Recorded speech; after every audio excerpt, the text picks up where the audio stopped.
నేను మొట్టమొదటిసారి జడ్పీటీసీ ఇండిపెండెంట్గా నిలబడ్డప్పుడు ప్రజలకు చెప్పిన ప్రజా సేవ చేయడానికి నేను వచ్చినాను.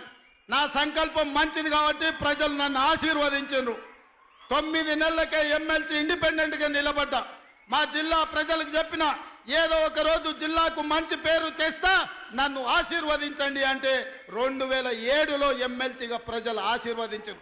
2009లో ఎమ్మెల్యేగా, 2014లో ఎమ్మెల్యేగా, 2018లో చంద్రశేఖరరావు కక్ష గట్టి ఇల్లు తలుపులు బద్దలు కొట్టి పోలీసుల్లో నిర్బంధిస్తే, పోలీసులను పెట్టి గెలిస్తే 3 నెలలు తిరిగే లోపలనే ప్రపంచంలోనే పెద్ద పార్లమెంట్ అయిన మల్కాజ్గిరిలో ఆశీర్వదించి ఎంపీగా ఢిల్లీకి పంపిస్తే సోనియమ్మ ఆశీర్వదించి పిసిసి అధ్యక్షుడిగా తెలంగాణ రాష్ట్రానికి పంపించింది.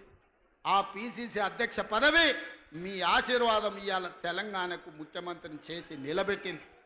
2006లో జడ్పీటీసీగా మొదలుపెట్టిన నేను 2023 లోపల తెలంగాణ రాష్ట్రానికి ముఖ్యమంత్రి అయినంటే మా సంకల్ప బలం గొప్పది.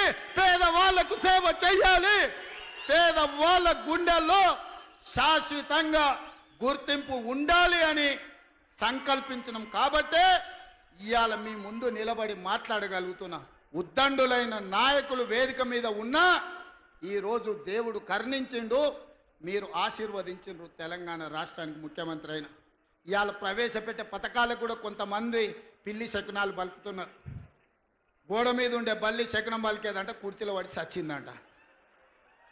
ఇవాళ టీఆర్ఎస్ వాళ్ళ పరిస్థితి గట్లుంది. శకునం పలికే బల్లి కుర్చీలో పడి సచ్చిందని ఇవాళ వాళ్ళు శాపనార్థాలు పెడుతున్నారు. ఎట్లిస్తారని మాకు సంకల్ప బలం ఉన్నది. ఈ పథకాలను అమలు చేస్తాం. నేను ఈరోజు చెప్తున్నా, 3,10,00,000 మందికి ప్రతి వాడికి 6 కిలోలు సన్న బియ్యం ఇస్తాము. ఎన్ని వేల కోట్ల ఖర్చు అయినా పెడతాము. రైతు రుణమాఫీ చేస్తామన్నాము. 25,35,964 మందికి 20,617 కోట్ల రూపాయలు రైతు రుణమాఫీ మొదటి 10 నెలల్లోనే మేం చేసినాం. 10 ఏళ్లలో చంద్రశేఖరరావు పండ్లకి ఇచ్చుకుంటా 16,000 కోట్లు చేసాడు. నాకు నీకు పోలికేంది? నందికి పందికున్నంత తేడా ఉంది.